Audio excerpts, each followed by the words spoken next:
On this episode of RevHang. I want to strangle Mercedes product management. Just like, do they actually need the oxygen going to their brain, or are they okay without it? I don't know. Let's put a 4-cylinder PHEV in our C63S. Oh, why is nobody buying them? Oh, customers don't want horsepower or V8. They just want horsepower and technology.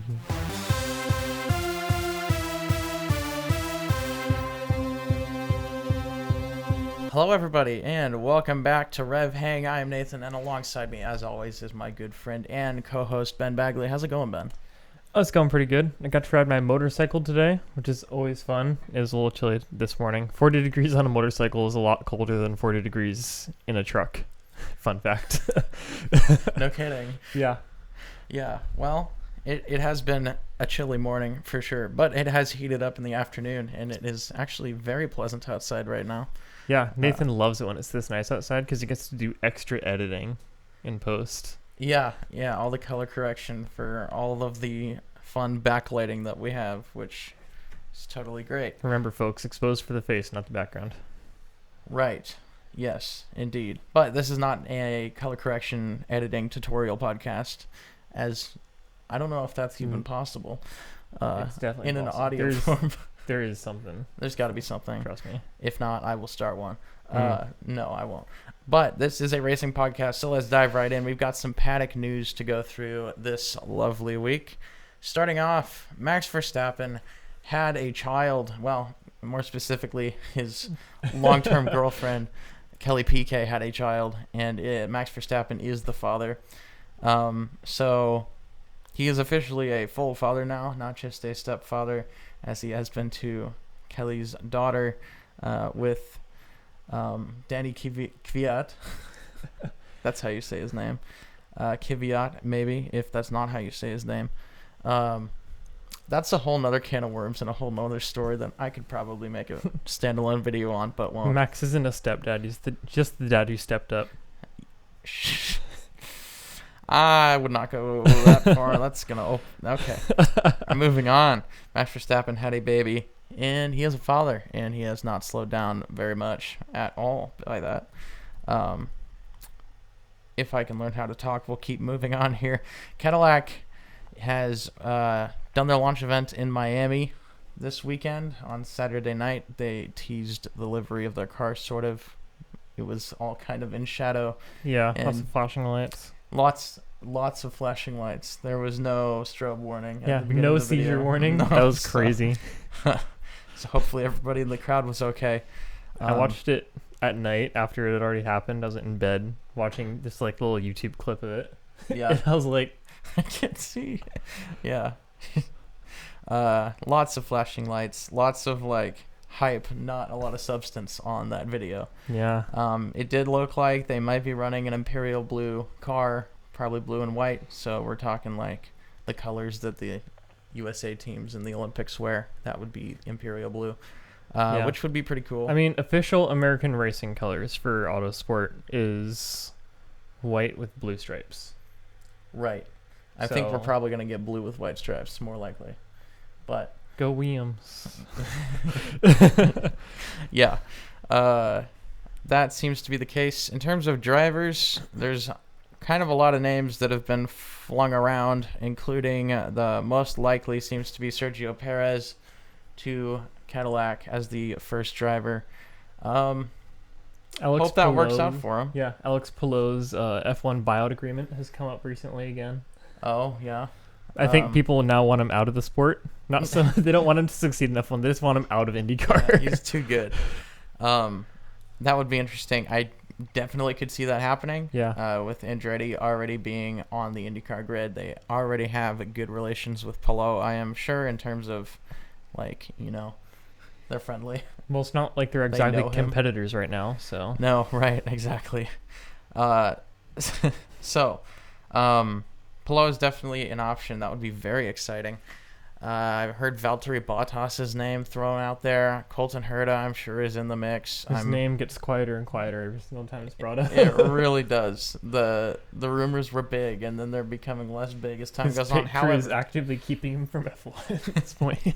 However, I'm sure if possible, Andretti would like an American in that team. Mhm. So Colton Herta, I think, is still probably a pretty good shot for the second seat. Yeah, I mean, who's the other option? Newgarden? Newgarden, Kyle Kirkwood, also in Andretti. The Newgarden one was a joke, by the way. Why? Did you see his race? I mean, he's not been great the last couple of years. Have you seen the 2024-2025 season? I'll give Brother. you that. He's not been awesome. So also F3, his F3 outing was pretty atrocious, which you can learn about if you go back and watch the only standalone video released on the RevHang page. Oh, that's pretty cool. Yes. So Newgarden, not as likely. Kyle Kirkwood, I think, is more likely than Newgarden. Yeah. But I think a Perez-Herta pairing makes a lot of sense. They're both from North America. And then you got Herta as the American.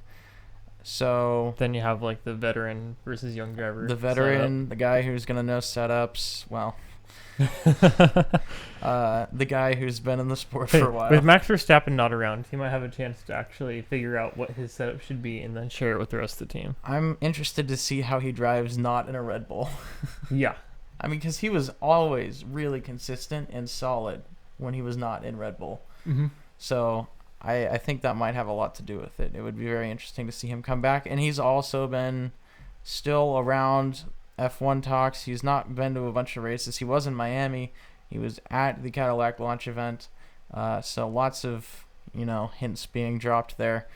But people haven't forgotten about Perez yet. And so I think there's definitely a good shot that he ends up in the first Cadillac seat. Next up, we have Jack Doohan rumors. They're about as secretive as subtle as a brick thrown at your face. Yeah, that's a good way to put it, Ben. Sounds like Doohan might be replaced by Franco Colapinto at the Imola Grand Prix in 2 weeks' time. Would not be shocked at all. Doohan has not been blowing the doors off anybody. He's crashed a lot. He's been slow. Colapinto, of course, came out last year and was fast right out the gate in a Williams, which last year was not great. Yeah. So hit or miss. He did crash a lot, but everybody in that Williams crashed. I think Albon crashed more. Albon probably crashed more than him and Sargent combined by the end of the season. He did. Albon did crash more than him and Sargent combined by the end of the season. And of course, we know how good Albon is after this season. Albon's been crazy good. So Colapinto, I think, makes a lot of sense. I was kind of sad to see him leave the sport at the end of last season. And honestly, I would be less sad to see Doohan leave the sport, not because he's like a bad guy, but I guess he just hasn't been in long enough to where I have any sort of attachment to him, and he's not great enough to where I feel bad that he's been dropped. Yeah. There's opportunities for more exciting drivers. Although he did outqualify Gasly. He did. And he was DNF'd out of this race due to a technical issue rather than... No, he was DNF'd because he crashed into Oh, Liam Lawson no. in turn one. Who was it? That was Behrman and... Bortoletto, Yeah. yes. The other rookies. The other rookies. It was a bad race for rookies. We'll get to that later. It was indeed a bad rookie race. Fernando Alonso, too, also had a pretty poor showing. But let's move into IndyCar at the Children's of Alabama Grand Prix in Spider Race. Alabama. Yes, Spider Race indeed. We'll go through the top 10 in qualifying to give you context. Alex Palou was on pole position, which means we all knew what was going to happen before the green flag even flew. Scott McLaughlin in second, Colton Herta in third. Fourth and fifth were Power and VK. 6 through 10 were Siegel, Lundgaard, O'Ward, Newgarden, and Simpson. Race highlights, not a lot of them. Palou led the entire race and the entire field. Dixon cut through the field very quickly. Guy actually had a very decent race, especially considering there were no cautions. And Christian Lundgaard made his way to P2 by the end of the race to secure his third podium in 4 races this season. Yeah. Guy is insane, killing it for McLaren right now. Seeing how far... you don't really see drivers get that far ahead in IndyCar like Palou has been. Palou, the guy... It's just crazy how good he is. And I think a lot of that has been helped by the fact that there haven't been cautions, but also I think this is his first pole position this year, so I guess you can't really say that. He's just so fast. He's got an incredibly good car under him. His team is Chip on Ganassi top. is on it right now. They are killing it on all cylinders, all 6 of them. And that was a stupid joke. It's okay. I'm sorry. I apologize. Crofty to all the level people out joke. there. Yeah, for real. Anyway, Although so it wasn't as bad as Buxton's Lynchgard Lynchgard, oh, joke during the race. I cringed watching that. yeah, not great. So let's go through the results and we can talk about this a little bit. Alex Palou won the race, followed by Lundgaard and McLaughlin. 4th and 5th were VK and Power. VK with a great result, his best in a while. 6 through 10 were O'Ward, Herta, Rossi, Siegel, and Newgarden. Newgarden got 10th. Yeah, but he started 9th. Yeah.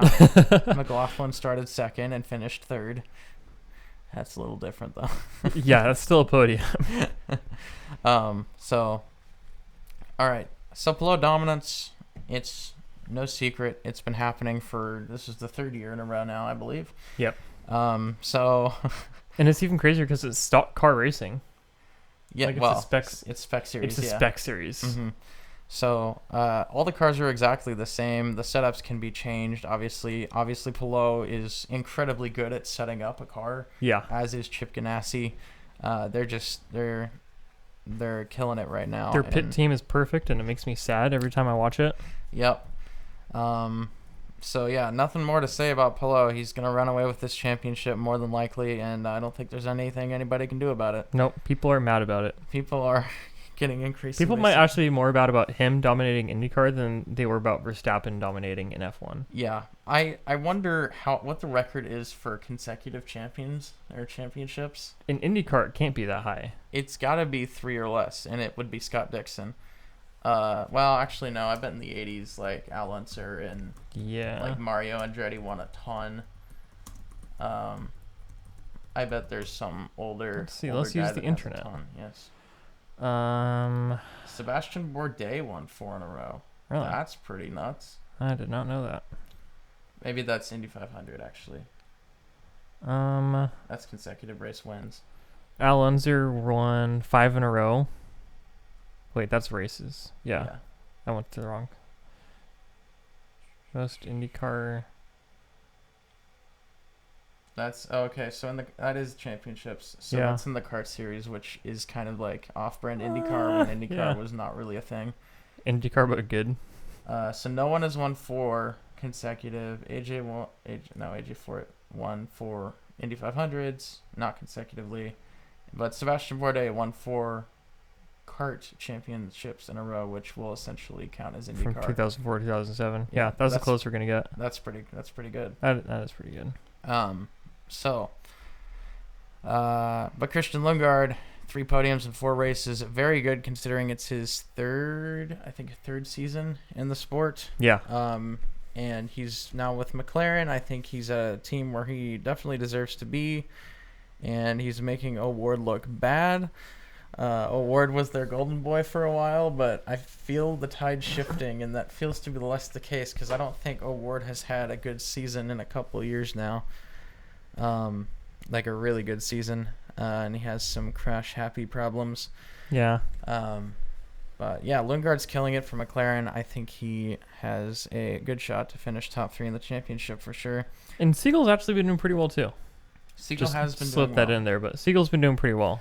He has. Definitely punching above his weight. Not quite. He's not on podiums yet, but he is definitely progressing for sure. It makes me a little less upset that they replaced Teo Pourchaire with him. Yeah. I will say, not a fan of the blue and orange on his car, because every time I saw him, I thought it was Scott Dixon. So See, I liked it because he's the easiest one to tell out of all 3 McLaren drivers. Because Lundgaard is orange and black, and Pato is black and orange. Yes.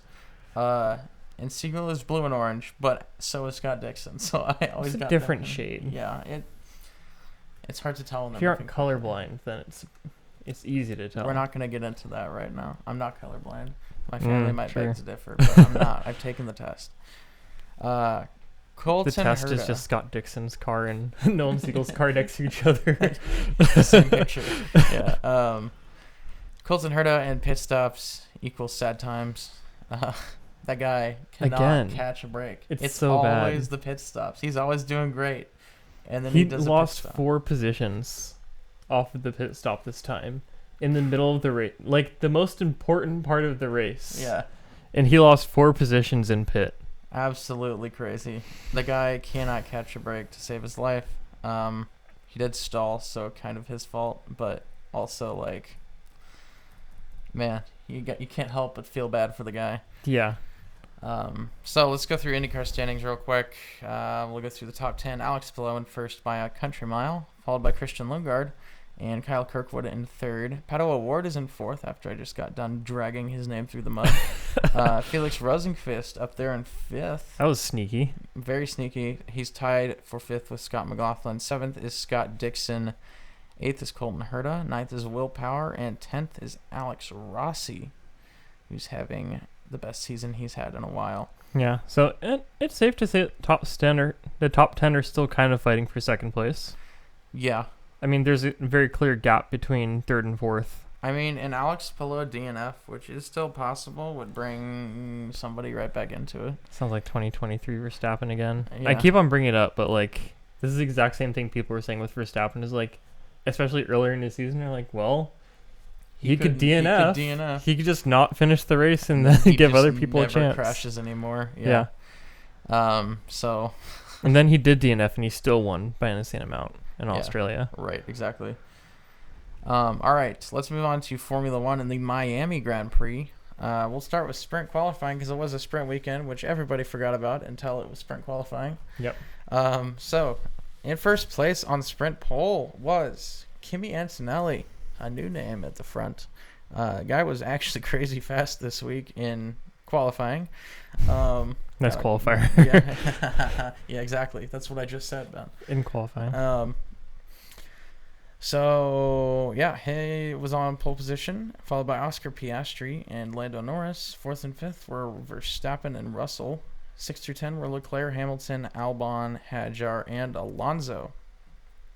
Moving into the sprint highlights, Piastri, Norris, and Verstappen passed Antonelli into turn one after he went way too deep and tried to claim that Piastri shoved him off the track, even though that's definitely not what happened.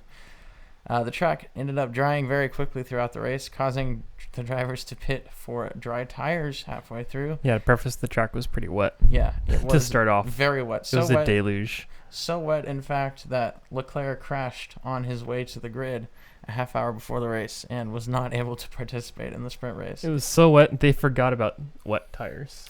Yeah, they put the intermediates on him, and like, man, not end well. There's a lot of rain. I wish we had a tire that was better than the intermediate to use for these kinds of conditions. The guy also was absolutely mobbing down the back straight. Yeah. Like it was He was completely cooking. He thought they gave him the wets. Yeah. So, yeah, not great from Leclerc. But anyway, the track dried quickly. Drivers pit in the middle of the race. Verstappen was released into Antonelli after his pit stop, forcing Antonelli to go around and pit again, essentially taking a drive-through penalty and damage on his car for no reason. Verstappen got a 10-second penalty for this, which dropped him out of the points. Sainz hit the wall on lap 13, causing him to DNF. For some reason, there was no safety car or virtual safety car for the crazy amount of debris that was all over the track. Hamilton made his way to the front of the field after a fantastic pit strategy. Lawson spun Alonso into the wall on lap 15, causing a safety car. Alonso was in P4 at the time. More Alonso Lawson beef coming up. Oh, man. Lando pit under the safety car that ensued, which allowed him to jump Piastri on pit strategy, and the race ended under safety car. They just wanted to get it over with because it was pretty chaotic. Yeah, we love sprints. No. They accomplish so much. So much. This one even had a safety car. That one was entertaining, but it wasn't good. Yeah. So, yeah, crazy sprint race. More Alonso pain. The guy still has yet to score a point this year. So let's go through the top 10 on this, or top 8 in the sprint. The point scorers: we had Lando Norris winning, followed by Piastri and Hamilton. Fourth and fifth were Russell and Stroll. I feel so bad. Stroll continuing to be the top point scorer for Aston Martin, by the way. Exactly. Outscoring the second Red Bull driver. Consistency is key. 6 through 8, we had Tsunoda, Antonelli, and Gasly. Antonelli miraculously coming home with points after doing a drive-through penalty. There were also a myriad of penalties that were applied, including Verstappen and I believe Sainz got one. No, Sainz crashed. That was his penalty. Yeah. Oh, that's right. Who was it? Someone else I thought got one, but maybe not. Lawson? Might have been. Oh, it was definitely Lawson. Yeah. Because Lawson finished in the points, but then he didn't get points because penalty. Yeah. That's cool. right. And then 3 retirements, 2 during the race, 1 before the race. Love that. Qualifying. Yeah, I'm glad we had a sprint so we could waste all that time. Right, exactly. And destroy cars. Yeah. Qualifying, pole position went to Max Verstappen. The guy is driving a tractor to P1 every week. Then we had Lando Norris and Kimi Antonelli in the top 3 again. Crazy. 4th and 5th were Piastri and Russell. 6 through 10 were Sainz, Albon, Leclerc, Ocon, and Tsunoda. Moving into the race, Verstappen and Norris almost crashed into turn 2. Norris fell back like 3 places. Piastri then chased down Verstappen and passed him early in the race. Norris then caught up to Antonelli and Verstappen and made his way up to P2. Piastri drove off into the sunset, won by an insane margin. A virtual safety car in the middle of the race let Russell jump Verstappen in the pits on strategy, and Hamilton made some passes and good progress throughout the race, all while screaming until at Ferrari. He didn't. Yeah. Yeah. I don't know why I did that.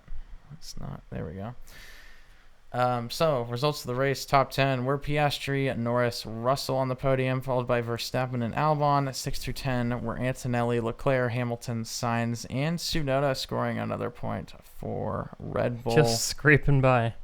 We had 4 retirements, including Liam Lawson, who I think had a mechanical DNF.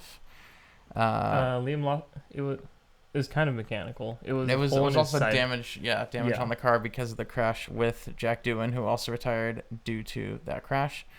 Bortoletto had a power unit issue or something. I know Behrman had a power unit issue. His engine exploded on the in sector 2. I think Bortoletto also had a PU issue. Yeah, that's right, because he was saying something's wrong. I can't drive. Yeah. There's no power. There's no power. Yeah. So. And then it cuts to him pulled over on the side of the road. Right. So interesting stuff there. We are getting to that point in the season where they're still on their first initial engines and they're giving out. We are a quarter of the way through the season now. So that kind of makes sense. Yeah, good thing the rookies are taking the brunt of it for the rest of the grid. Yep. Fernando Alonso finishing 15th on merit.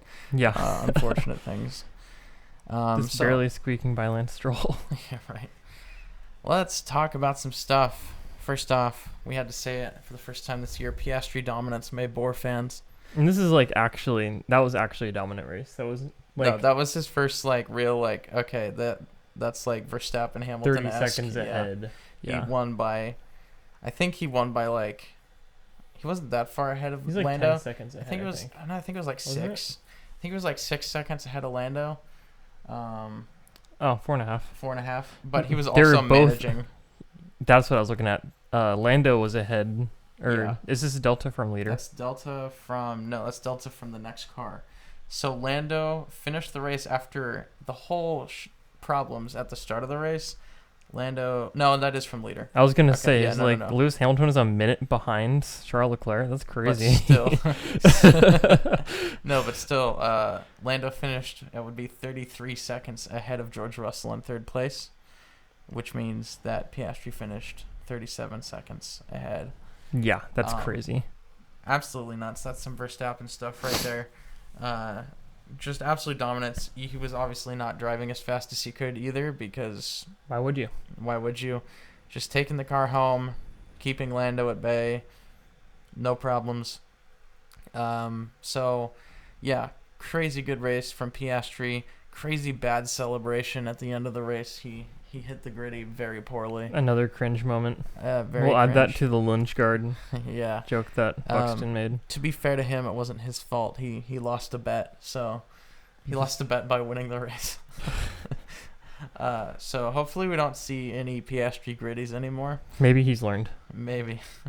I doubt it. He said he would have practiced it the night before, but he was starting P4, so he didn't feel a need. Then goes and wins by 40 seconds. And he's like so reserved most of the time. It'd be like watching like Kimi Räikkönen. Like dab. Like dab, yeah. At the end of a race, like you just don't see it. Yeah. You don't really expect it that much, but he is a Gen Zer, so he is a zoomer. He do be zooming. He do be zooming, and he's pretty funny on TikTok. I will say that. All the McLaren. No, I'm not on TikTok. Well, they end up on Instagram eventually. Mm. But anyway, yeah. Weirdly enough, I'm not on F1 Instagram very much. That's fair. I just send you the memes. Yeah, you send me the memes, and that's where I get it from. There you go. So let's talk about Lando. Verstappen is absolutely Lando's Achilles heel. The guy still has not figured out how to pass him. And Verstappen is driving semi-cleanly-ish. He's driving like Verstappen. Like Verstappen tends to drive when he's not winning by a minute and a half. Yeah, we're back to 2021 Verstappen shenanigans. It does feel like that, yeah. He is kind of pushing the limits of what's fair. Just trying to see how far he can go before he is kicked off the track. There was some controversy about how maybe Verstappen should have been given a penalty at the beginning of the race. I do think it was probably a racing incident, especially considering it was turn 2. It was close. Verstappen was not really in control of his car. I don't think he deserved a penalty, but it was a little borderline. Yeah. I think it was luck that he made it stick. Yeah, he shoved Lando off the track, and that caused some problems. But yeah, I think it all turned out how it should have. So George Russell has been super solid at the beginning of this year. He has not finished outside of the top 5 yet, which is something we were saying last year. Is that what we were saying last year? Pretty sure that's what we were saying last year. Editor, bring up every video from last year where we said Russell's in top 5. No. Dang it. No, the snap isn't working anymore. It's so weird. I will not be doing. I can do a lot, but that's no. You need AI. Got 4. Yeah, I could do that. Chat GPT. Scrub through all of our video footage. We're not too far from Chat GPT. Start a podcast in Ben's office at his house. There you go. It's just AI about like F1. Make it about half an hour to 4 or 5 minutes. VTubers of us, yeah. VTubers. Don't even get me started. Yeah, no, not great. But yeah, Russell's been very good. No real complaints there. I don't think he's gonna win the championship. No, it's gonna. He's set up for a very solid 3rd place. Yes, it's gonna be one of the McLarens. Antonelli has been incredibly impressive at the beginning of this season when I thought he was going to be an absolute flop. But yeah, taking sprint pole and then qualifying 3rd for the race back to back, great stuff. Still doesn't have all of the race pace that he requires. He also is very impatient in the race, which just causes him problems. So he's got stuff to learn. You can tell he's a rookie, but after a couple of years, he might be scary. Yeah, he's also a rookie who is 42 points ahead of the next closest rookie. Yes, indeed. He's also in a way better car. But he is. But still, he's doing a very, very good job. If you put Jack Doohan in the Mercedes, would he be in 6th place in the championship? It's hard to say, but I doubt it. Yeah. Well, there you go. All right. Lewis Hamilton not having the greatest of seasons. Angry. Ferrari. Serious anger issues going on over there. Almost they are justified. Ferrari is being Ferrari, and I think Lewis Hamilton thought he could fix them. Turns out no one can fix Ferrari. So lots of yelling at his race engineer, stuff like that. So yeah, good stuff from Hamilton. He did have a good race. There were team orders that kind of caused some issues, or lack of team orders, as the case. And was. then too many and team then orders. Too many team orders. The double Ferrari swap. Ferrari clearly has no idea what they're doing. Trying to make everyone happy means no one's happy. Yeah. Jack Doohan, we talked about struggling a little bit. Sorry, we're getting sidetracked.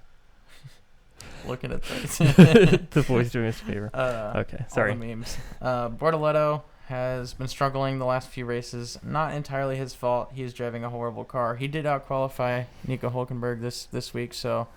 and Hülkenberg actually had a decent race. He really did. He finished 14th. Where did he finish? 14th?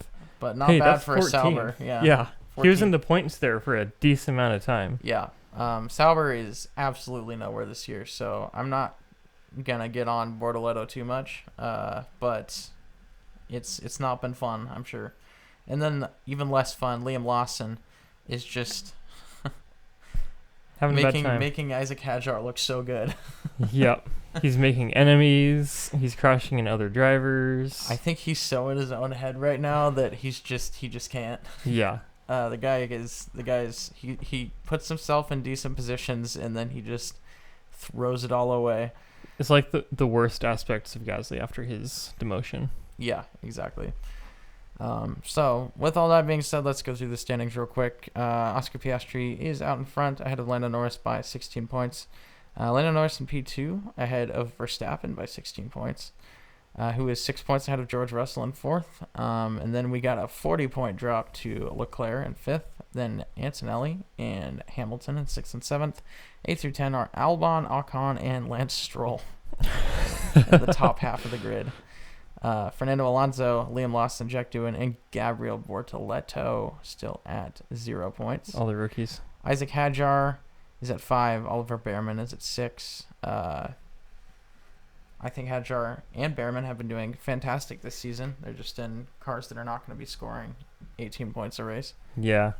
So, but I've been very impressed, especially with Hadjar. He's killing it too.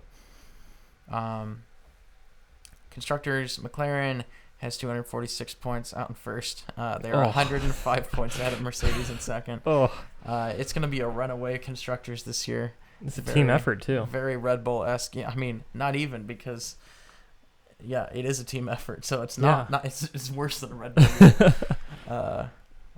And then Red Bull's at 105, thanks to Max Verstappen. Yep. And then Ferrari is in 4th. And Williams is in 5th, best of the rest, and it's not even really close to Haas. That's a huge delta. Williams is doing very well, and they were faster than Ferrari this week. Swapping to an actual inventory management system has done wonders for their race car. Who would have thought? Excel, yeah. So Williams very impressive this year, top of the midfield. What a comeback! James Vowles deserves to be there after he was questioned quite a bit last season. Obviously, he just inherited quite a problematic situation. Yeah. And went through some pain to fix that. But they seem to be on the up and up. They are improving. James Vowles has many championships worth of experience with Mercedes. So the guy knows what he's doing. He is a very well-spoken man, very good team principal. I think he is my favorite team principal. And Williams is... Really? Is one of my favorite teams at the moment. I love Carlos Sainz, and... as much as I hated on Alex Albon at the beginning of the year, I do love him as a person. I just thought he was bad, but he's not. We were wrong. We were wrong. Guy's crazy good. Pit stop championship. Let's go through it. Bortoletto and P1. Those words I never thought I would say. Sauber too. Sauber. With a time of 2.24 seconds, so he would be P10 in any other race that's so far. They're not fast laps. Miami's just, the pit lane is just kind of slow at Miami. Pit lane is crazy narrow, which I think has a lot to do with it. Because you can't, spread out as a pit crew. If you're any further back than, right up where the wheels are, you're in the fast lane. So, that's probably got a lot to do with it. Then we had McLaren and Piastri in P2, Gasly in P3, Tsunoda in P4, Norris in P5, 6 through 10 were Hadjar, Leclerc, Albon, Lawson, and Stroll. So Stroll's still in the top 10. Doesn't matter what metric it is. Yep, and Alonso's still in the bottom. Ferrari having a little bit of an off week, but moving into the championship standings, it is still Hamilton and Leclerc out front, followed by Russell, Bortoletto, and Tsunoda. Bortoletto actually scoring good points. Insane. in the pits. Remember the pits last year? The Sauber pit stops? Yeah, How they it were a was joke. so memeable. Yeah. They literally had to like make statements and like promise that they were going to try to do We're better. gonna do better next time, we promise. And then they didn't. So Sauber doing really well. They are actually in 4th in the pit stop championship as a team, Crazy. right behind Mercedes and McLaren, and then Ferrari is way out in front by 102 points. Overtake of the week, I gave this to Oscar Piastri for his overtake on Verstappen into turn 1 in Miami. There weren't too many crazy overtakes. This one was very clinical though. Yeah. Lundgaard on, was it Power? I think that one was good too. That was pretty good. That was pretty brave around the outside. Very, very solid. But yeah, Piastri on Verstappen was great. Yeah, I mean, I think the reason I liked that so much is you could tell that Piastri's just learned and he knows how to deal with Max, where Lando can't figure it out. But Piastri's like, I just need to put pressure on him until he does something stupid trying to take me out. Yeah. And then not get taken out and drive past him. Yeah. Racing 101, just wait for the other guy to mess up. Yeah, exactly. You put pressure on him, wait for him to mess up. When he panics, and drive past. We did get a through goes Hamilton moment almost. That would have been the overtake of the week if he actually passed Leclerc doing that. But it did not quite happen. Crofty went for the through goes Hamilton, and it kind of fizzled out because he didn't actually get through. He did pass Sainz, though. Oh, I did cook. Oh, my gosh. I told you. Ben cooked this week in IndyCar. I'm so happy. Pole position. Let's go through our predictions now. For the Children's of Alabama Grand Prix in IndyCar, pole position went to Alex Palou. What did you say, Ben? I had Will Power. That was kind of my wild card. Yep, I had Pato Award. Did not happen. He did qualify okay, but not on pole. Podium was Palou, Lundgaard, and McLaughlin. What did you say, Ben? I just so happened to have Palou, Lundgaard, and McLaughlin. There you go. It was great. Absolutely cooked this week. I had Palou, Dixon, and Award. The other two did have decent races, but we're not on the podium. Palou was, though. I took my free bingo space. Yep. Winning number of pit stops was 3. What did you say, Ben? It was 3. I said 2. And I was actually wondering if they're going to pull out some 2-stoppers there. Yeah. That race. No, they all. I think everybody had at least 3. Everybody hated the blacks, so they just want to be on reds the entire time. Yeah. It was all soft tires. Black tires were nowhere. All right, moving on to Miami. The top 5, to remind everybody, was Piastri, Norris, Russell, Verstappen, and Albon. What did you say, Ben? I had Piastri, Russell, Norris, Verstappen, Antonelli, and Sainz was my dark horse. So I actually knocked out a couple of those. I feel pretty good about that. You did. I had Norris, Piastri, Verstappen, Russell, and Leclerc with Hadjar as my dark horse. I did not do very well with that one. Yeah. I got none of those right. That's okay. You took a shot. The one time I didn't choose Albon as my dark horse. Yeah. And Leclerc in the top 5. Bold. We're getting to that. Ferrari's not going to let you do that. Ferrari's going to become dark horse territory here pretty soon. Fastest lap went to Lando Norris. What did you say, Ben? I had Lando Norris. You're doing so well popping this week. Off. I had Piastri. I'm sure it was probably second or something. Yeah. Driver of the day, I had Piastri. Or no, I did not have Piastri. It went to Piastri. What did you say, Ben? I had Russell for this one. Sorry about that. I had Hadjar, so nope. All right. What a shot, though. Yeah, you had a great week. I had a great week, and it's not going to carry over to this week. There's no way. There's no way because, well, we'll get to that. Pole position for the Suncio Grand Prix at Indianapolis Motor Speedway. This is not the Indy 500. This is the Grand Prix circuit, which is one of my favorite circuits. I absolutely really like this one. On the IndyCar calendar. So, what do you got, Ben? I have my boy Herta. I will always remember him drifting around the track for position back in, what was that, 2022? Something like that. And I just have to believe. Yep, Herta Bros unite. We have to stay strong. This is his track, guys. We know it. He's gonna do it. As long as he doesn't have to do any pit stops, he'll be okay. As few pit stops as possible. Yeah. So Herta for pole. I have Dixon on pole position. Podium, what do you got, Ben? I have Palou, Herta, and Dixon. And I have Lundgaard, Palou, and Herta. So Herta Bros definitely guiding this week. Cope. All the copium. We have to cope harder. The harder we cope, the better his pit stops. Winning number of pit stops. What do you got, Ben? I've got 3 for this one. I've got 2. Repeating last time, but yeah. We'll see. I feel like most of the time it does come down to, is it a shorter course? Then it's 2. Is it a longer course? And even then, 3. it's not even that easy.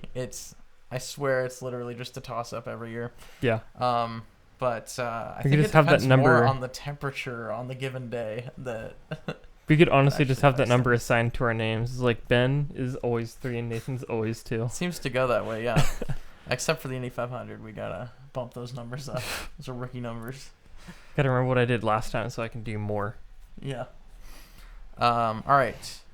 Formula One predictions for the Emilia-Romagna Grand Prix, which is the shortened name of the full race. Yeah. I'm excited to see who's the full title name sponsor this year? is. It's not Rolex because Tog here's the. Well, it wouldn't be Rolex. It's probably Pirelli. Really? Yeah. Pirelli, or who does the champagne?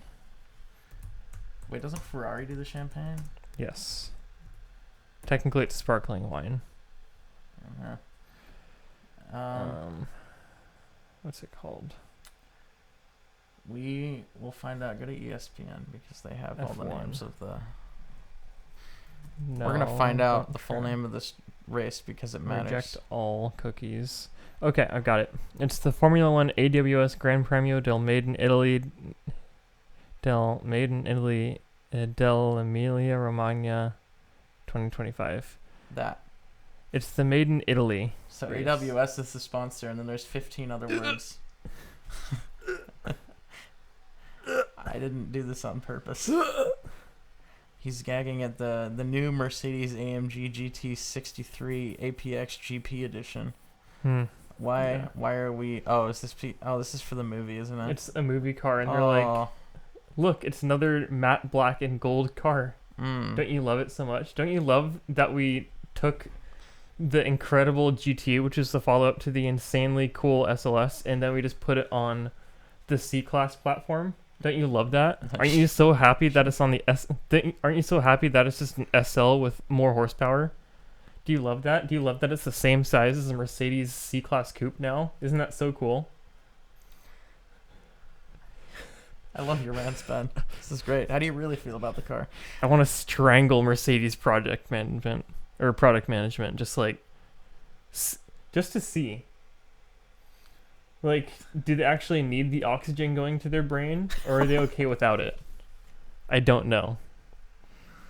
Let's put a 4-cylinder PHEV in our C63S. Oh, why is nobody buying them? Oh, customers don't want horsepower or V8. They just want horsepower and technology.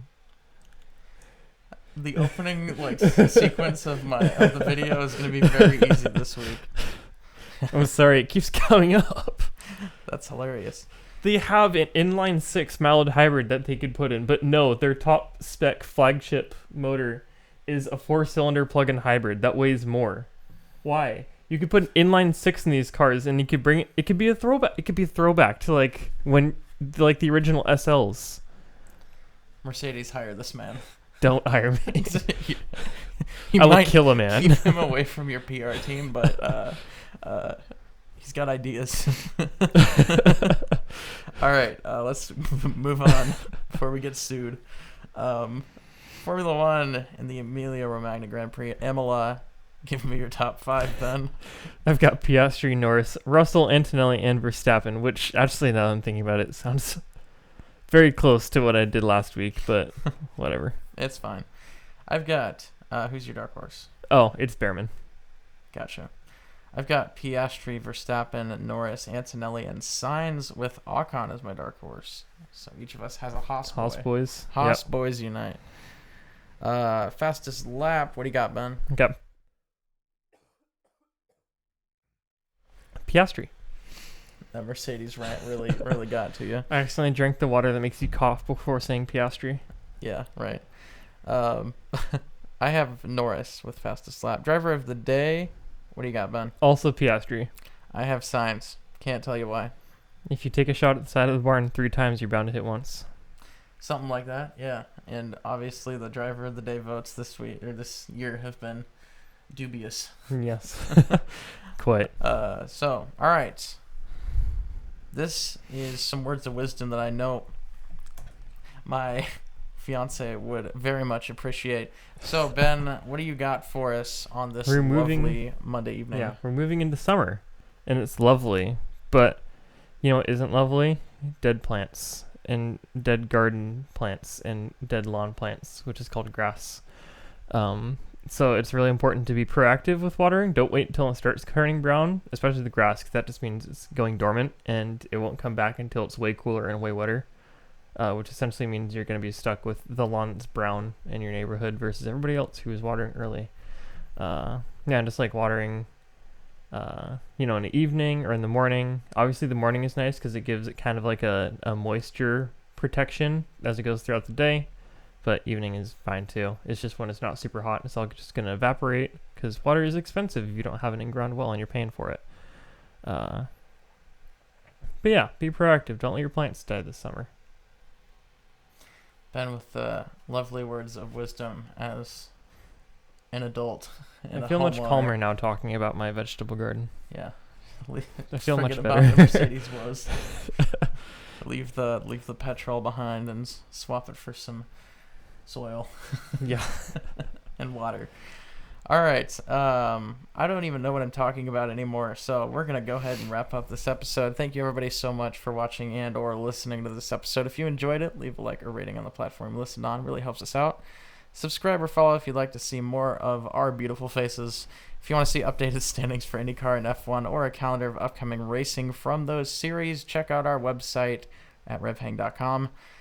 If you have a question about racing or about us, hit us up on any socials or in the comments or DMs, and we may feature your question on the next show. You can follow Ben on Instagram at BenjiMeetsWorld and myself at 2N_squared. You can follow the RevHang page on Instagram, Twitter, YouTube, TikTok, anywhere at RevHang Media. We'll be back in 2 short weeks to talk about the IndyCar Soncio Grand Prix at IMS and the Formula One Emilia Romagna Grand Prix at Imola. But until then, I've been Nathan. And I'm Ben. Thanks for hanging out. See you later.